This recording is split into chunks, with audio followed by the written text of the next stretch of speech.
খুলে করো শ্রবণ, প্রভুরই বচন বেদ পাঠশালা।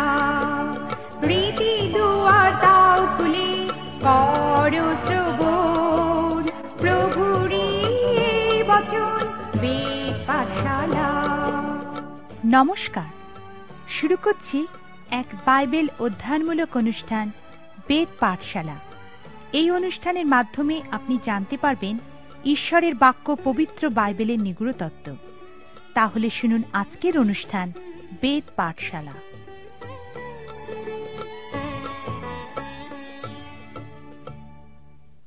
প্রিয় শ্রোতা বন্ধু, বেদ পাঠশালা অনুষ্ঠানে আপনাকে স্বাগত জানাই। এই অনুষ্ঠানে আমরা এখন নতুন নিয়মের পঞ্চম বই, সেই প্রেরিতদের কার্যবিবরণী পুস্তকে উপস্থিত হয়েছি। এই বইটি যীশু খ্রিস্টের শেষ আজ্ঞার মধ্যে দিয়ে শুরু হয়েছে। এই প্রেরিতদের কার্যবিবরণ পুস্তকের প্রথমেই আমরা দেখি যীশু খ্রিস্ট শিষ্যদেরকে বলেছিলেন, যে সকল সময় কি কাল পিতার নিজ কর্তৃত্বের অধীন রাখিয়াছেন তাহা তোমাদের জানিবার বিষয় নয়, কিন্তু পবিত্র আত্মা তোমাদের উপরে আসিলে তোমরা শক্তিপ্রাপ্ত হইবে, আর তোমরা জেরুসালেমে, সমুদয় জিহুদিয়ায় ও সমরিয়া দেশে এবং পৃথিবীর প্রান্ত পর্যন্ত আমার সাক্ষী হইবে। এই প্রেরিতদের কার্যবিবরণ পুস্তকটি যীশুখ্রিস্টের মণ্ডলীর জন্মলগ্নের ইতিহাসের বিষয়ে বলে। এই বইটি 4টি সুসমাচারের সঙ্গে সাধু পৌলের পত্রাবলীর একটা সম্পর্ক স্থাপন করে। যদি এই বইটি না থাকত, তাহলে আমরা যখন সাধু পৌলের পত্রাবলী অধ্যয়ন করতাম তখন প্রকৃতই বুঝতে পারতাম না কে এই সাধু পৌল এবং কাদের উদ্দেশ্যেই বা তিনি এই পত্রগুলি লিখেছেন। এই প্রেরিত পুস্তকটি না থাকলে আমাদেরকে নতুন নিয়মে প্রকৃতই যোগসূত্রজনিত সমস্যায় পড়তে হতো। এক অর্থে নতুন নিয়মের প্রথম 5টি বইকে ইতিহাস বই বলা যায়, কারণ প্রথম 4টি বই যীশুখ্রিস্টের অনুপ্রাণিত জীবনচরিত বর্ণনা করলেও তাকে আমরা ঐতিহাসিক তথ্যও বলতে পারি। প্রেরিত পুস্তকটিকে নতুন নিয়মের ইতিহাস বই বলা হয়। ইহা প্রথম 4টি সুসমাচার থেকে আলাদা। এই বইটি এইভাবে শুরু হয়েছে, হে থিওফিল, প্রথম প্রবন্ধটি আমি সেই সকল বিষয় লইয়া রচনা করিয়াছি যাহা যীশু সেই দিন পর্যন্ত সাধন করিতে ও শিক্ষা দিতে আরম্ভ করিয়াছিলেন, যে দিনে তিনি আপনার মনোনীত প্রেরিত দিগকে পবিত্র আত্মা দ্বারা আজ্ঞা দিয়া ঊর্ধ্বে নীত হইলেন। এই প্রথম পদ থেকে একটা বিষয় নিশ্চিতরূপে বোঝা যায় যে এই বইটি লেখকই সেই তৃতীয় সুসমাচারটিও লিখেছেন। লেখক তৃতীয় সুসমাচার বা লোকলিখিত সুসমাচারটির মতোই এই বইটিও একই ব্যক্তিকে উদ্দেশ্য করেই লিখেছেন। এই ব্যক্তির নাম হল থিওফিল, যার অর্থ ঈশ্বরকে যে ভালোবাসে। একটি বিষয় আমাকে খুবই প্রভাবিত করে যে সাধু লুক, একজন চিকিৎসক, একজন ব্যক্তির সম্পর্কে এতই উৎসাহিত হয়েছিলেন যে তিনি তার উদ্দেশ্যে সমগ্র তৃতীয় সুসমাচারটি লিখেছিলেন। এই উদ্দেশ্যের বিষয়ে তিনি বলেছেন, আমিও প্রথম হইতে সকল বিষয় সবিশেষ অনুসন্ধান করিয়াছি বলিয়া হে মহামহিম থিওফিল, আপনাকে আনুপূর্বিক বিবরণ লেখা বিহিত বুঝিলাম, যেন আপনি যে সকল বিষয় শিক্ষা পাইয়াছেন সেই সকল বিষয়ের নিশ্চয়তা জ্ঞাত হইতে পারেন। প্রথম বইটিতে তিনি বলতে চেয়েছিলেন যে যীশুখ্রিস্ট কাজ করা শুরু করেছিলেন এবং কিছু বিষয়ে শিক্ষা দেওয়া শুরু করেছিলেন। এখন সেই একই ব্যক্তিকে তিনি প্রেরিত পুস্তকের মধ্যে দিয়ে যীশুখ্রিস্ট স্বর্গে নীত হওয়ার পর যে সমস্ত কাজ করেছিলেন সেই বিষয়ে বলেছেন। অর্থাৎ প্রেরিত পুস্তকটিকে আমরা বলতে পারি পুনরুত্থিত খ্রিস্টের কাজ। যারা এই পুস্তকটি অনুবাদ করেছেন তারাই এই পুস্তকটির নামকরণ করেছিলেন যে প্রেরিতদের কার্যবিবরণ। অনেকেই যখনই ইতিহাস বইটির 2 অধ্যায় থেকে পরবর্তী অধ্যায়গুলি অধ্যয়ন করেন, তারা বলেন এই বইটির নাম হওয়া উচিত পবিত্র আত্মার কাজ, কারণ ইয়া খুবই নিশ্চিতভাবে সেই শিষ্যদের মধ্যে দিয়ে পবিত্র আত্মার কাজের বিষয় বর্ণনা করে। আবার পঞ্চসপ্তমীর দিনে যখন সমস্ত চিহ্ন এবং আশ্চর্য বিষয়গুলি প্রকাশিত হচ্ছিল, তখন সাধু পিতর বলেছিলেন, সেই যীশু খ্রিস্ট যাকে তোমরা ক্রুশে দিয়েছিলে, যিনি মৃত্যু থেকে পুনরুত্থিত হয়েছিলেন, ঊর্ধ্বে নীত হয়েছিলেন এবং যিনি পিতার দক্ষিণ পার্শ্বে বসে আছেন, তিনি এই সমস্ত কিছু যা তোমরা দেখছ শুনছ সৃষ্টি করেছেন। তিনি এই পঞ্চসপ্তমীর দিনে আমাদেরকে পবিত্র আত্মায় পূর্ণ করেছেন। সুতরাং এই বইটির আরেকটি নাম দেওয়া যেতে পারে যে পুনরুত্থিত খ্রিস্টের কাজ। সাধু লুক তার সুসমাচারে খ্রিস্টের স্বর্গে নীত হওয়া পর্যন্ত তার কাজের একটা বিবরণ দিয়েছেন। কিন্তু স্বর্গে নিত হওয়ার পর সাধু লূক বলছেন যীশু খ্রিস্ট তাঁর শিষ্যদের মধ্যে দিয়ে তাঁর কাজ করছিলেন এবং শিক্ষা দিচ্ছিলেন। অতএব বইটির ক্ষেত্রে পুনরুত্থিত খ্রিস্টের কাজ খুবই সুন্দর একটি নাম।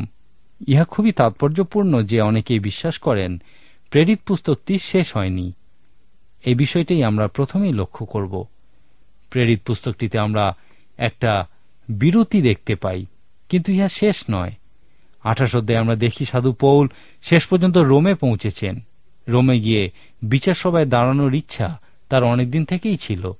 এই বইটি আপনি যত পড়বেন আপনার বিশ্বাস তত দৃঢ় হবে যে রোমে সাধু পৌলকে প্রকৃতই একটা মহা বিচারে দাঁড়াতে হবে।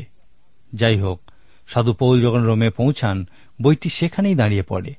ইয়া বিভিন্ন সম্ভাব্য কারণ দেখানো হয়, যেমন হয়তো এই বইটির রচয়িতা সাধু লূককে কারাগারে বদ্ধ করা হয়েছিল এবং বইটি শেষ করার কোনো সুযোগ তার আর ছিল না।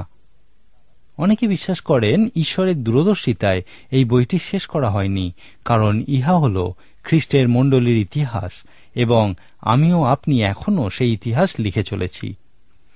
এখন এই বইটি অধ্যয়নের সময় যে বিষয়গুলি আপনি লক্ষ্য করবেন সেই বিষয়গুলি আমি আপনাকে বলতে চাই। প্রথমত, পুরাতন নিয়মের ইতিহাস বইগুলির মতো এই বইটিকেও একই দৃষ্টিভঙ্গিতে দেখুন।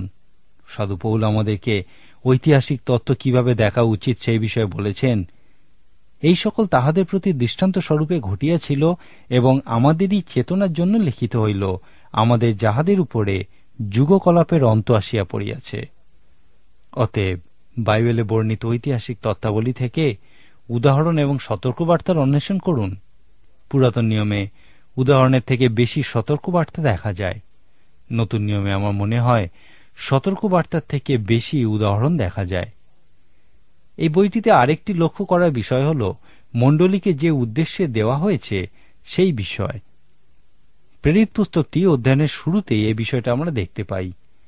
4টি সুসমাচারের শেষেই আমরা দেখেছি যীশুখ্রিস্ট যখন তার সময়ের শেষে পৌঁছেছিলেন তিনি শিষ্যদেরকে সে মহান শেষ আজ্ঞা দিয়েছিলেন।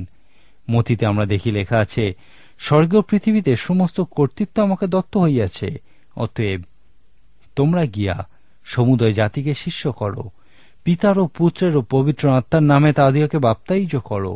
আমি তোমাদিওকে যাহা যাহা আজ্ঞা করিয়াছি সে সমস্ত পালন করিতে তাহাদিওকে শিক্ষা দাও। আর দেখো, আমি যুগান্ত পর্যন্ত প্রতিদিন তোমাদের সঙ্গে সঙ্গে আছি। আপনার নিশ্চয়ই মনে আছে যীশুখ্রিস্টের সঙ্গে যখন প্রথমবার কিছু শিষ্যের দেখা হয়েছিল তারা দৈনন্দিন জীবনের সঙ্গে সম্পর্কিত কিছু প্রশ্ন করেছিল। যীশুখ্রিস্ট যখন তাদেরকে জিজ্ঞেস করেছিলেন, কিসের অন্বেষণ করিতেছ? তারা বলেছিল, রব্বী, আপনি কোথায় থাকেন? অর্থাৎ জীবনে যখন ঝড় আসে তখন আপনার শিক্ষা কি কাজ করে? যীশুখ্রিস্ট বলেছিলেন, আইসো দেখিবে। তারপর লেখা আছে, অতএব তাহারা গিয়া তিনি যেখানে থাকেন দেখিলেন এবং সেই দিন তাহার কাছে থাকিলেন। ইতিহাস বলে তারা তার জন্য জীবনযাপন করেছিলেন এবং তার জন্য মৃত্যুবরণ করেছিলেন, কারণ তারা যা দেখেছিলেন তার উপর ভিত্তি করেই এই অঙ্গীকার করেছিলেন। তিনি যেখানে থাকেন সেখানে এসে দেখার পর, সিদ্ধান্ত নেওয়ার পর তারা 3 বছর তার সঙ্গে ছিলেন। যীশুখ্রিস্ট শুধুমাত্র তাদেরকে প্রচুর শিক্ষাই দেননি, তিনি তাদেরকে অনেক কিছু বিষয় দেখিয়েছিলেন। 3 বছর তাদের সঙ্গে থাকার পর তিনি তাদেরকে বলেছিলেন, এখন তোমরা যাও এবং শিষ্য তৈরি করো, তাদেরকে বাপ্তাইজ করো এবং আমি তোমাদেরকে যা কিছু বিষয় লক্ষ্য করতে বলেছিলাম সেই সকল বিষয়ে তাদেরকে শিক্ষা দাও। নতুন নিয়মের এই ইতিহাস বইটি যীশুখ্রিস্টের এই মহান আজ্ঞার মধ্যে দিয়েই শুরু হয়েছে। ইহা যে একটি মহান আজ্ঞা তা আমরা এই প্রেরিত পুস্তকের জন্যই বুঝতে পারি। এই প্রেরিত পুস্তকটি এই বিষয়ে স্পষ্ট প্রদর্শন করে। এই পুস্তকে আমরা সেই শিষ্যদের যাওয়ার বিষয় দেখতে পাই। তারা সমস্ত জাতির কাছে গেছিল, শিষ্য তৈরি করেছিল। তারা ওই শিষ্যদের বাপ্তাইজ করেছিল এবং শিক্ষা দিয়েছিল। যদি আপনি আজ্ঞাটি মন দিয়ে পড়েন দেখবেন এখানে একটি আদেশবোধক কথা বলা হয়েছে যে শিষ্য প্রস্তুত করো। তারপর দেখবেন এই আজ্ঞাটিকে 4টি ভাগে ভাগ করা যায়: যাওয়া, প্রচার করা, বাপ্তাইজ করা এবং শিক্ষা দেওয়া। আক্ষরিক অর্থেই এই প্রেরিত পুস্তকে আমরা এই ঘটনাগুলি ঘটতে দেখি। সেই শিষ্যেরা প্রকৃতই শিষ্য তৈরি করেছিল। তারা যাওয়া, বাপ্তাইজ করা এবং শিক্ষা দেওয়ার মধ্যে দিয়ে শিষ্য তৈরি করেছিল।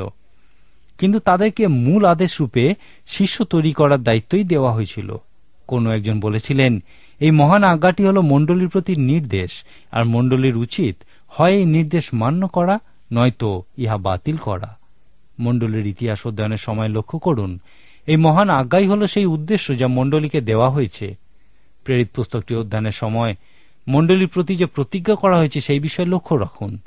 প্রেরিত প্রথম অধ্যায় সাধু লূক আমাদেরকে বলছেন যে যীশুখ্রিস্ট স্বর্গে নিতে হওয়ার আগে তার শিষ্যদের আজ্ঞা দিয়েছিলেন। তিনি তাদেরকে অনেক আজ্ঞা দিয়েছিলেন।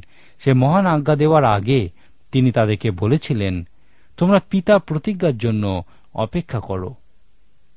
চীন দেশের একটি প্রবাদ বলে, 1000 কিলোমিটার পথ যাত্রা প্রথম পদক্ষেপের সঙ্গে শুরু হয়। যীশুখ্রিস্ট তাদেরকে বলেছিলেন, যতদিন না পবিত্র আত্মার শক্তি তোমাদের উপরে আসে ততদিন পর্যন্ত প্রথম পদক্ষেপ নিও না। পবিত্র আত্মা আসার প্রতিজ্ঞা পূর্ণ হওয়া পর্যন্ত অপেক্ষা করো। যীশুখ্রিস্ট পবিত্র আত্মার শক্তিকেই পিতার প্রতিজ্ঞা বলেছিলেন। যীশুখ্রিস্ট সেই উপরের কুঠরিতে তাদের কাছে এই প্রতিজ্ঞা করেছিলেন। এখানে আমরা একটি বিষয়ের খুব সুন্দর চিত্র দেখতে পাই। ঈশ্বরের জন্য অপেক্ষা করার বিষয়ে আমরা পবিত্র শাস্ত্রে অনেক কিছু দেখতে পাই। পুরাতন নিয়মে আমরা এই বিষয়টা দেখতে পাই। এই অপেক্ষা করার জন্য প্রকৃতই বিশ্বাসের সবল হওয়ার প্রয়োজন আছে। অনেক ক্ষেত্রেই ঈশ্বর আমাদের বলেন, অপেক্ষা করো। আসুন আমরা পুরাতন নিয়ম থেকে এই বিষয়ে একটা অংশ দেখি।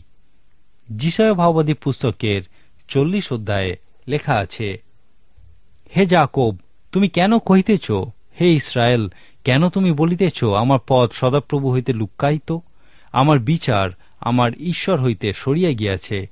তুমি কি জ্ঞাত হও নাই? তুমি কি শুনো নাই? অনাদি অনন্ত ঈশ্বর সদাপ্রভু, পৃথিবীর প্রান্ত সকলের সৃষ্টিকর্তা ক্লান্ত হন না, শ্রান্ত হন না। তার বুদ্ধির অনুসন্ধান করা যায় না। তিনি ক্লান্ত ব্যক্তিকে শক্তি দেন ও শক্তিহীন লোকে বলবৃদ্ধি করেন।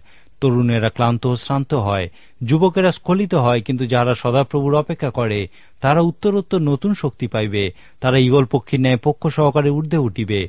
তারা দৌড়িলে শ্রান্ত হইবে না, তারা গমন করিলে ক্লান্ত হইবে না। এই অংশে ঈশ্বর আমাদেরকে বিশ্বাসের বিষয়ে একটা মহামূল্যবান সত্য বলেছেন। ঈগল পক্ষী কিছু সময় একদমই ওড়ে না, ঘন্টার পর ঘন্টা অপেক্ষা করে, তারপর বাতাস ওড়ার সহায়ক হলে তবেই তারা উড়ে যায়। এই বিষয়টির উপর ভিত্তি করেই প্রথম অধ্যায়ে ঈশ্বর যে প্রতিজ্ঞা তার মণ্ডলীকে দিয়েছেন সেই বিষয়ে বোঝার চেষ্টা করুন। এছাড়াও সেই প্রতিজ্ঞা পূর্ণ হওয়া পর্যন্ত মণ্ডলীকে অপেক্ষা করার যে নির্দেশ দেওয়া হয়েছে তাও লক্ষ্য করুন। এখন প্রশ্ন হল, যদি আপনি কোনোভাবে ঈশ্বরের সেবা কাজে যুক্ত থাকেন, তাহলে তার কোনো কাজে যাওয়ার আগে আপনি কি পবিত্র আত্মার শক্তি আপনার উপরে নেমে আসার অপেক্ষা করেন, না আপনি নিজের শক্তিতেই, নিজের দক্ষতাতে সেই কাজ করতে চান? যদি আপনি নিজের শক্তিতে ঈশ্বরের সাহায্য ছাড়া তার কাজ করতে চান, প্রেরিত পুস্তক বলে যে আপনি সেই কাজ সম্পূর্ণ করতে পারবেন না। সেই জন্য প্রত্যেকের উচিত পবিত্র আত্মার শক্তির জন্য অপেক্ষা করা। সুতরাং পবিত্র আত্মার শক্তির জন্য অপেক্ষা করুন। ঈশ্বর আপনার মঙ্গল করুন।